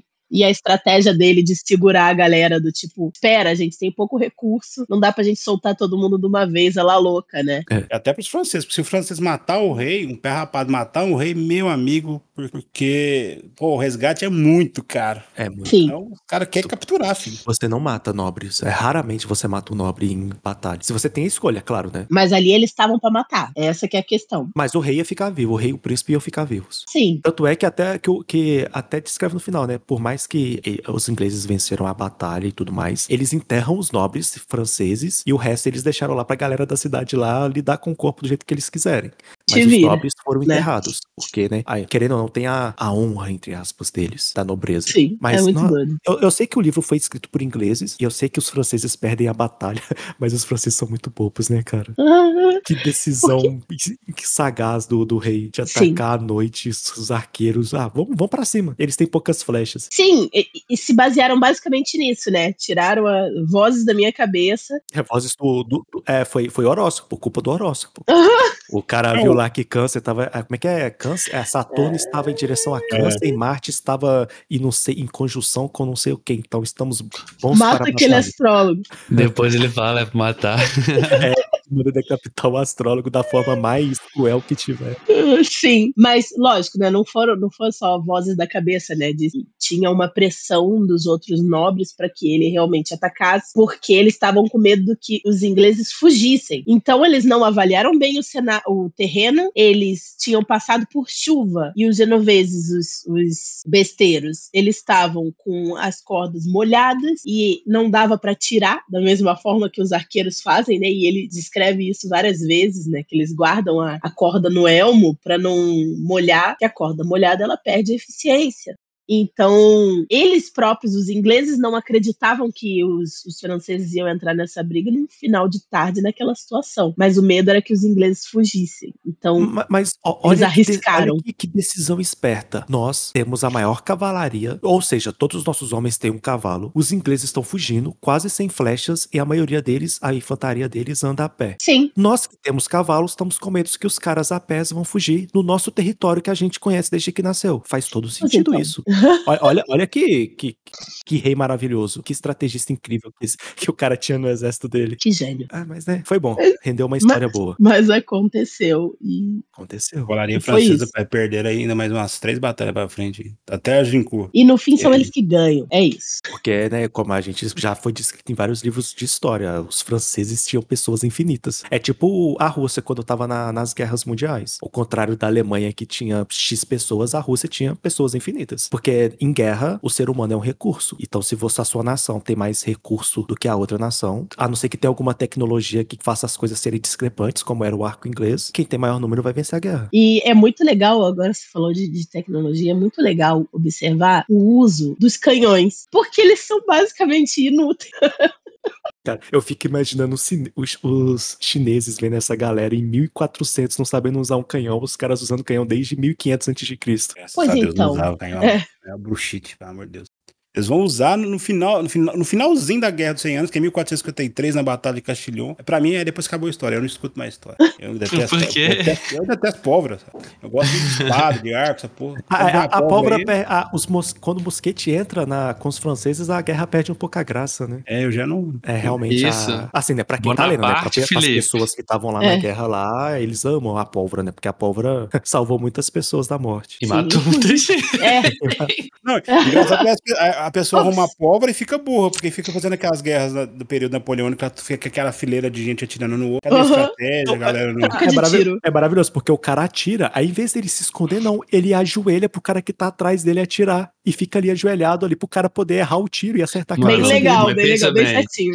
É igual você aprendendo a jogar um jogo de FPS novo, gente. Você não sabe as mecânicas ainda, que você tem que esconder, strafar, entendeu? Você tá ali aprendendo.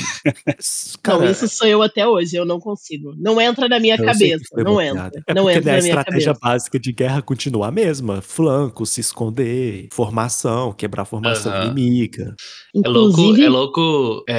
Só que ela tem uns relatos, né, das lutas da invasão da Inglaterra no Japão, quando até aquela história do último samurai e tal, né, e essa briga dessa galera aí com pólvora e alguns dos samurais usando arma, né, katana, muito louco isso. Você ia falar, mas até sem a pólvora, cara, tem mais de uma batalha que tem, tipo, sei lá, tem uma batalha, eu não vou lembrar o nome dela, que acho que é 1311, alguma coisa assim, se eu não tô enganado, que tem 50 cavaleiros contra um navio inteiro de samurais, acho que mais de 300 samurais. E os Só um 50 minuto, cavaleiros, gente, velho, tá vendo? amassa os samurais de uma forma gigantesca. Porque a katana não tem como comparar. Eu sei que a cultura pop faz a katana ser maravilhosa e tudo mais, mas contra a Claymore inglesa, a Claymore europeia, infelizmente, é impossível. A qualidade de aço e o estilo de luta não tem como. Até porque os samurais, o foco deles eram arcos. Por mais que a gente ache que a espada era arcos e lanças, a espada era tipo a arma que eles menos usavam, era só mais arma de aparência mesmo, né? Porque tem a simbologia das duas espadas e o título que elas carregam, militar e tudo mais. Mas conversa pra outro. A não ser que você esteja no Brasil e tenha roubando a bicicleta do seu prédio. Nossa, aquele moleque é maravilhoso, velho. Ele correndo atrás dos caras com uma katana, velho. Foi aqui, Teori, em BH, cara, que aquilo aconteceu. É muito bom. Samurai mineiro, velho. Caralho. E o cara com o cabelo gigante, velho. Cabelão que ele tinha. Ai. Você ia falar alguma coisa, Carol? Eu te interrompi? Nossa, vocês trouxeram essa história. Eu quase mandei pra vocês. Falar o samurai daí da área de vocês. Que história maravilhosa. O cara tá bem tranquilo arrumando o cabelo dele enquanto desce de elevador. Saca a espada e corre atrás dos ladrões. Muito bom. Maravilhoso. Véio. Tem alguma curiosidade específica que vocês queiram trazer? Para além de todas essas que a gente já falou aqui. Eu tenho umas. Tem um particular que é um dos meus personagens favoritos de RPG. Foi baseado aqui, né? O Thomas. Não o Thomas que vocês conhecem aqui, né? Que eu joguei no Terra, mas o Thomas. Ele chamava Thomas Cornwell. Era um arqueiro. Ganhei arqueiro. Maravilhoso. Depois que eu li esse livro, eu empolguei, né? Fiz arqueiro e tal. Não posso falar nada. Já fiz isso também. Muitas Curiosidade vezes. sobre a Guerra dos 100 Anos, que igual a Carol falou, né? O período inicial é vencido pelos ingleses, né? Vai até 1969, conhecido como o período Eduardino, por causa do Eduardo, né? Tem essas duas batalhas de Crecy, que foi a mais famosa, mas tem uma batalha naval que a Inglaterra conseguiu dominar o Canal da Mancha. Depois, o período Carolina, que chama. Oi? Que a França começa a tomar território de volta. Vai até 1389. Em 1415, o período dos Lancaster com Henrique V, talvez o rei mais famoso aí, com a Batalha de Agincourt, período da Joana d'Arc e a Batalha de Castillon. Inclusive tem livro do Cornwell sobre Agincourt. Que essa em si é a batalha mais famosa. Né? E termina com o casamento, né, do Henrique, basicamente o casamento do Henrique com a Catherine de Valois, também é uma outra personagem minha de Shadowrun. Eles casam, depois o Henrique morre, meio que a França ganha, mas perdeu toda a nobreza dela e que dá espaço para a Revolução Francesa, que já não tinha mais nobres na França. Morreu 75 Essa batalha naval que você citou é aquela que os franceses eles estão preparando para pegar os navios para atacar a Inglaterra. Aí do nada aparece a armada inglesa toda e começa a destruir todo mundo, né? E nunca mais a França teve navios para uma batalha naval durante esse período. Foi só recuperar só com o seu amigo do chapeuzinho virado e mão no peito. O chapeuzinho virado. O famoso coçador de úlcera. Ai, coçador de úlcera é ótimo. A galera atribui isso, mas é quase certeza que ele, mesmo que ele tivesse as fotos dele, é só porque era o estilo da época mesmo. A pose. Era a pose. E isso aí tem só uma curiosidade, né? Mas esse período napoleônico, pra quem assistiu lá Os Segredos de Blackmoor, né? O documentário, tem uma influência direta no surgimento do RPG, cara. Pode parecer que não, mas as batalhas napoleônicas foram muito importantes. Pelo menos nos jogos de guerra, né? As representações dela, pro RPG surgir depois, né? Muito louco isso. Pra democracia brasileira também. Sim, eles vieram pra cá, né? A coroa portuguesa. Foi o único rei que enganou Napoleão, cara. Meteu o pé brabíssimo. Tem que ser um rei brasileiro, hein? Ele chegou e falou, mano, eu já tô indo, cara, segura aí 2 meses que eu tô chegando. Quando o cara foi ver, o maluco já tava no Brasil Não tinha anos. Mais uma alma lá. Chega no castelo, cri. Nossa, Errou. De curiosidade que já não foi citada, acho que nenhuma. O quão incrível era o arco inglês, e apesar da gente não achar o arco longo, era super difícil de usar. Quem usava bem, é como o Felipe disse no início, né? Quando a primeira flecha alcançava o alvo, a terceira ou a quarta já estava sendo posta no arco. Então, eu acho que uma curiosidade legal, na verdade, uma dica pra galera que for ler esse livro, eu fui lendo, sempre abrindo o Google Maps, velho. Aí eu procurava o nome do lugar, aí eu vendo mais ou menos ali onde que tava. E isso, cara, adiciona pra gente. Assim como a gente começa, depois que joga RPG, ou depois que lê muito Tolkien, você começa a conhecer como a geografia do local, isso ajuda muito a gente a conhecer a geografia de algo real, né, do período de uma região Sim. histórica ali e tal. E isso é legal pra, sei lá, depois você vai fazer uma viagem, ou então passa alguma outra coisa ali naquele lugar, você já tem um contexto histórico que é interessante, né? Então, aproveitar essa oportunidade para poder localizar as coisas bem. E é muito legal porque, por exemplo, a cidade Estudar lá, também. a própria cidade de Cresci, por exemplo, eles fazem descrição geográfica, aí você abre lá o mapa, é a mesma descrição, sabe? Aí você vê, então foi por aqui que eles passaram, sabe? É muito legal Sim. isso. Exato. Eu só tenho... O Jovem Nerd esteve lá em Caan, só que ele falou que lá tem pouco registro histórico dessa batalha. Tem mais da que teve na Segunda Guerra Mundial, né? Também teve batalha na Segunda Guerra Mundial lá. Então, mas é legal. Porque eles custaram achar registros nesse período. Parece que é um lugar muito estratégico. O que eu ia dizer é que, como a religião ela tá altamente ligada, né, a essa guerra também, né, ela anda em paralelo com isso. No final da guerra tem outra figura muito importante, que é a Joana d'Arc. Coitada. Nossa, a história dela mexe muito comigo. Ela era uma pessoa comum que dizia estar ouvindo Deus ou os anjos falarem com ela, não me lembro exatamente a história. E todo sinal eles traziam para perto dele, né? Tudo que significava a vitória tanto da Inglaterra quanto da França, né? Mas nesse caso aí da França, tudo que pudesse significar vitória era bem-vindo. Ela se juntou ao exército, que era uma coisa muito difícil de ser feita, para ter parte ela teve parte nessa vitória. E no final, como ela parecia estar ganhando teve churrasco. No final, como ela parecia estar ganhando muita notoriedade, começaram a dizer que isso é bruxaria, é heresia, ela tá dizendo que tá falando com Deus, mas não é Deus. Quem é ela, uma mulher, pra falar com Deus, né? Pra pois eles, então, na época. Né? Prenderam numa estaca e atiraram fogo. Pra anos depois canonizarem ela. Então, hoje ela é uma santa da Igreja Católica. Né? O Scipio africano, né, que venceu a Segunda Guerra Púnica ali contra o Aníbal, que na minha opinião é provavelmente o segundo maior general que já teve no mundo, foi a mesma coisa. Ele ganhou notoriedade, eles foram e deram um jeito de matar ele, pra ele não tomar o poder de Roma. Sendo que a ideia do cara não era essa. Ele era um general romano, sabe? Enfim, e é isso, né? A gente vê a história fazer isso e repetir isso com muita frequência, infelizmente, né? Mas um tempo foi o que aconteceu, e isso aconteceu inclusive com outras figuras religiosas também, né? Não só com a Joana d'Arc, mas que depois veio a ser canonizado. Hoje ela é santa da Igreja Católica, Santa Joana d'Arc. Nossa, 1920 só que ela foi canonizada, 400 anos depois. Sim, mas essa era a minha curiosidade histórica, específica e histórica. Então a gente está indo para o final já do nosso encontro. A gente, teve uma conversa riquíssima sobre história, sobre estratégia, sobre guerra, por que não? E então eu quero saber de vocês a opinião geral de vocês. Imagino que opinião geral e indicações. Talvez eu comece para ser melhor, né? E aí a gente finaliza com o Teori, pode ser? Pode sim. Bom, no geral, como eu disse lá no início, é uma história que eu li há muito tempo atrás. O que continua sendo mágico pra mim é essa capacidade incrível que ele tem de inserir a gente no meio da história, no meio de uma batalha, de uma treta que às vezes é tão grande que a gente não tem dimensão, e ele consegue inserir a gente dentro dessa história mesmo, dessas ações, como se ele estivesse lá e como se a gente pudesse estar lá também. E isso é incrível ainda pra mim. Ele continua sendo o meu segundo autor favorito, e a minha indicação hoje vai ser um livro dele também. Por incrível que pareça,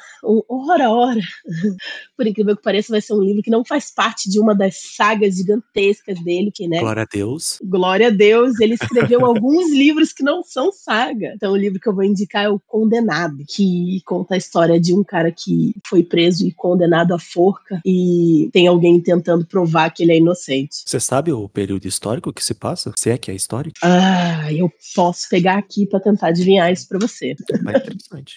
Acho que tem um filme desse livro, ou eu tô enganado? Se vocês quiserem dar as opiniões gerais de vocês, eu já vou vendo aqui. Tá, eu vou... Não, eu sou o último. Vai lá, galera. Diga, Teseu. Bom, é o que o Teori falou. O livro, a gente começa a ler e quando você vê, você já tá terminando o livro. É um livro, né, rápido de se ler. Tem alguns momentos, algumas descrições, algumas formas que ele aborda as coisas no livro que não me agradou, mas mesmo assim, o Cornell escreve tão bem que é fluido o livro. Independente de ter algumas coisas que não me agradaram, principalmente a parte dos personagens e tudo mais. Mas é sempre bom a gente aprender um pouquinho mais de história pra quem não, né? Eu já tinha um conhecimento sobre a Batalha dos 100 Anos, a Batalha das Rosas e tudo mais, mas já ouvi tantas pessoas falarem bem do Conan, então foi interessante conhecer um pouco mais sobre ele. Então eu indico o livro né? É um livro mais específico, a pessoa tem que curtir um pouco mais história, já que é o foco dele. Ele não se apega tanto a contar história, a desenvolver as personas e sim o contexto histórico. E como a gente estava lendo no início para esse mês era A Filha das Profundezas, me deu uma vontade de ler 20.000 Léguas Submarinas de novo. Então a minha indicação vai ficar esse clássico maravilhoso e atemporal do Júlio Verne, 20.000 Léguas Submarinas. Não tenho o que dizer, leiam, é um livro que todo mundo tem que ler. Eu comprei. Porque o cara era bom. O Capitão Nemo é uma pessoa interessante de se ver sobre, apesar de não ser o único livro, e o livro talvez que mais trabalhe quem era o Capitão Nemo é um livro ainda assim que fala dele. E fica aí a minha indicação desse clássico. Então, respondendo aqui a sua pergunta sobre o livro, né? Vou ler só o que está escrito aqui na parte da descrição dele, né? Bernard Cornwell nos apresenta o Ryder Sandman, um temperamental capitão que participou da Batalha de Waterloo. Hábil com a espada e exímio jogador de cricket, movimenta-se com igual desenvoltura nos círculos aristocráticos e nos bairros pobres de Londres para salvar da forca um inocente. E é isso. Interessante. Ali, pouco depois de Waterloo. Felipe? Bom, o livro não é meu livro favorito de Cornwell, né? Eu já falei, minha trilogia favorita até hoje, porque eu não li todos, né? Não tô afim também de engrenhar numa aventura de 12 livros, por enquanto não. A minha trilogia favorita é a trilogia de Arthuriana. Eu acho que é um livro, para mim, mais completo. Tem questões históricas e personagens mais bem trabalhados. Sim. Mas, se você gosta de história, se você... Por exemplo, eu tô montando um apêndice N aqui para Jano Theory, pessoal, mas não para RPG, mas para história, porque eu sou aficionado em história. Ele com certeza tem que estar no seu... Se você gosta de história e gosta de ler romances históricos, ele tem que estar na sua linha temporal lá. Então, é um bom livro. Diria que a Guerra dos 100 Anos é o personagem principal, não os outros personagens. Basicamente, o que a Terra-média é para o Tolkien. Então, acho que se você ler com esse pensamento, você vai gostar mais do que se você ler pensando em personagens. Mas gostei do livro, de fato já tinha lido ele. Não mudou muita coisa do que eu tinha lido, né? Eu tinha lido recentemente, 5 anos exatamente, estava o mesmo pensamento aí. Como indicação, eu vou indicar um livro que se passa exatamente no mesmo período, que é do Ken Follett, que é a continuação do Pilares da Terra, que ele passa, exatamente o mesmo período, começa um pouquinho antes, começa com Eduardo III ainda adolescente, a gente vê o período da mãe dele, do pai dele lá, as tretas políticas, começa com, na cidadezinha lá de Kingsbridge, mas ele, como o Ken Follett é mais focado em política, ele traz também o período que a gente foi a Peste Negra, né, que é bastante nesse período aí, a guerra dá uma parada, literalmente, por causa das mortes que temos na Peste Negra aí, então o Ken Follett aborda bastante. É um livro bom para fazer um paralelo entre se você quiser ler os dois juntos, né?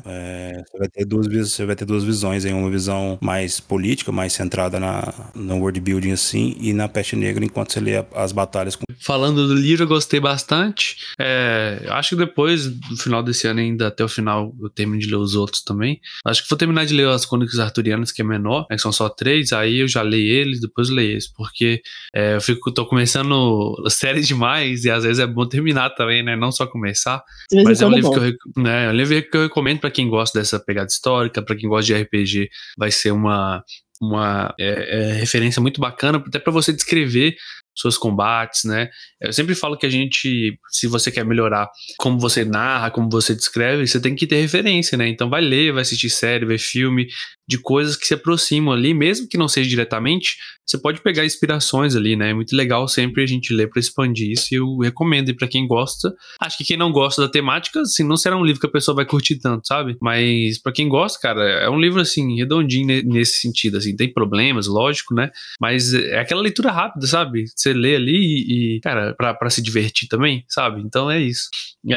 Como indicação... A leitura voa, né? Voa, isso. É pra você ler, sabe? A leitura, é muito importante a gente ver a leitura também, só como aquela coisa pedante, eu vou adquirir conhecimento. Não, a leitura também é entretenimento, velho. É importante que a gente leia pra se entreter também, cara. E se você gosta de filme de medieval, de literatura medieval, você tem que ler pra se entreter também. Isso é legal. E a leitura... Assim como o RPG, né? Ela é uma coisa que, cara, você vai usar em outras coisas da sua vida. Porque o que ela tá... Coisas que ela tá te fazendo ter, você vai usar de outras formas. Improviso, conhecimento, aprender mesmo a interpretação de texto, ganhar vocabulário, ainda mais se você tá querendo aprender uma outra língua. Pô, vai ler um livro em inglês, cara, se você gosta de inglês, vai ler um livro em francês, vai ler um livro em italiano. Eu aprendi italiano pra ler comédia romântica. Comédia romântica. Divina Comédia. Comédia romântica, Divina Comédia. Você já falar, não era Dante? Pra ler Divina Comédia. O inglês, eu me esforcei um pouquinho nele a ler Shakespeare, porque eu gosto dos clássicos do Shakespeare. Então, assim, pega alguma coisa que você gosta e usa isso pra te ajudar na sua vida, pra te desenvolver. Exato. É isso. Então, como indicação, vou deixar aqui um livro, ou na verdade, algo diferente, assim, né? O livro é um mangá, né? Uma série de mangá que não tem anime, que, cara, eu tava relendo esses dias, cara, e eu acho uma obra de arte, cara. É uma série investigativa, não tem nada a ver com batalha, é mais cabeça, assim, que é do mestre, do gênio Naoki Urasawa, né? Que eu tô falando de 20th Century Boys, né? Então, Os Garotos do Século XX, né? Que é o nome da obra traduzindo aí. Que ele não permitiu que virasse anime, né? Mas é basicamente uma série investigativa onde um assassino aparece e esse assassino, ele tá fazendo... Não é muito bem um assassino, ele tá fazendo atentados ao redor do mundo e ele deixa pistas, né? E essas pistas, os amigos de antigamente, da infância dele, começam a pesquisar. Cara, e é um negócio muito cabeça, assim, e que eu não lembrava que era tão bom. Eu tava relendo aqui e eu gostei demais. Então tem um ritmo bacana. É referência, galera. Nossa, tipo assim, não é famoso, Pluto, né? Como Naruto, One Piece, Bleach, mas, pô, é incrível. Nossa, é o mesmo autor de Monster, de Pluto, né? Que pra quem gosta de horror, de terror, assim, cara... Monster, mano, caramba, mano, Monster é um negócio que dá medo, velho. É foda. Então a gente já sabe quem é que não vai ler aqui, né? Não, mas dá medo no sentido, é porque o terror dele não é um terror tipo assim, de ser aquele monstro, uma criatura, sei lá, tentacular. Ele é um monstro da humanidade, tipo assim, o que torna um ser humano um monstro, sabe? O que leva a pessoa a agir, sabe? É tipo, um pouco daquela, um pouco da discussão que tem no The Witcher também, sabe? Mas é outro momento isso aqui, outra discussão. Mas fica aí a recomendação do 20th Century Boys, né, que é muito bacana. E é isso, gente, a gente volta então no mês que vem. Provavelmente, deixa eu ver aqui no nosso cronograma. The Witcher. The Witcher, né? Fixo, né? É o livro fixo do nosso ano, então a gente vai ler com certeza, porque reviravoltas vão acontecer agora a história, né? Igual a gente tava falando mais cedo, agora é só pra baixo. Agora só ladeira, vambora. Daqui pra frente só ladeira abaixo. Mas a melhor personagem pra mim vai aparecer no próximo livro, tá? Todo livro do The Witcher você fala uma coisa. Mas ele tava esperando esse livro mesmo, essa personagem aí... Então, mas aqui, então setembro voltamos então com o Batismo de Fogo, né, do Andrei Sapkowski. Próximos livros também pra você ficar atento, caso você queira já ler pra ler depois. Em novembro tá Fundação, do Isaac Asimov, e em dezembro está E Não Sobrou Nenhum, da Agatha Christie, tá? Então esses aí estão preparados. E os nossos 2 livros reservas, caso vocês queiram também já ter aí New Deuses Gamer, Americanos, né? Deuses Americanos e o de Dragon Age, qual que é o nome dele? Trono Usurpado. Trono Usurpado, baseado no RPG Dragon Age. Então... Isso. Foi mal, desculpa, atropelando. Mas se o Teseu der uma forçada e ler ele aí, dá pra gente discutir ele avulso, porque eu, o Carol e o Del já leu. Então... O Trono Usurpado, né? É engraçado, pessoal, porque o pessoal comprou um monte de livro aí, mas não deu nenhum livro de presente pro coleguinha, então a gente fica aí. Acho que dá pra colocar ele na agenda pra ler isso. Sim, porque... É um livro muito maneiro, ele é um livro relativamente grande, mas ele é bem legal, bem fácil de ler também. Acho que eu li ele super rápido. Eu lembro que vocês gostaram bastante. E a gente até jogou RPG, né? Pra quem não acompanhou, live do Foi maravilhoso. Felipe mestrando e a gente desconstruindo toda a história que ele planejou. Vamos bagunçar com a história do Matt. Não teve a cena dele rasgando os papéis em câmera, igual o Theory fez, mas foi quase igual o sentimento. Porque tava no digital aqui, né? Ele quebrou o né? Imagina, de repente o Felipe some. Felipe chegou, galera, planejei uma história aí, umas 5 a 10 sessões, vamos jogar, bora. Na segunda jogamos, aí o Felipe chegou, pô, galera, depois da primeira sessão foi tudo no improviso, porque vocês não fizeram nada. Vamos mandar pra vocês a aventura A gente original. bagunçou o rolê todo dele. Mas foi muito divertido. E eu acho que eu queria jogar mais. Fica aqui a cobrança. Não, calma que eu vou cobrar The Witcher. Deixa The Witcher de primeiro, pra ele ver. Já foi cobrado ao vivo. Enquanto eu não mestre, eu cobro, gente. É isso. Mas é isso, gente. Obrigado aí pela sua companhia no domingo de manhã. Vertentes criativas, né? Então, eu terminei de fazer o Veda, mas ao mesmo tempo, eu fiz um curso lá na Hotmart. Vou até postar isso, galera, depois, de como melhorar sua descrição no RPG para jogador e mestres, né?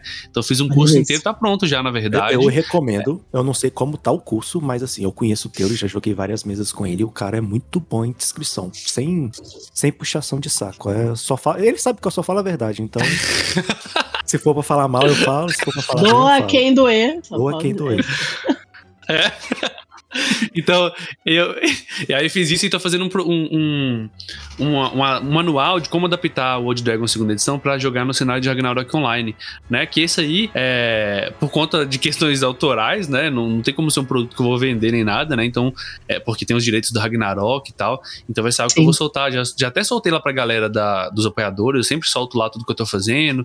E então, se você quer conferir, apoia.se/dados críticos a partir de R$8, que é o quê? Um cachorro quente hoje em dia, né? Uma coxinha. Você ajuda aí o canal, se você quiser. Se não puder, você pode participar do Ziggurat do bem, que esse termo quem ajudou foi a Carol, né? Ziggurat é aquela pirâmide inca, né? Então, o que você pode fazer? Pegar o canal e indicar pra 2 amigos, né? Que você acha que vão gostar, né? E tal. Olha esse canal aqui, galera. Conhece? Esse boca a boca é a coisa que mais ajuda, né? Porque quando alguém que a gente conhece que indica, geralmente a gente dá uma moral maior, né? Então, muito obrigado aí por vocês serem essas pessoas maravilhosas. Até a próxima live. Apareçam lá no Discord pra gente bater um papo. E tchau, galera. Abraço. Este podcast foi editado pelo Dados Críticos.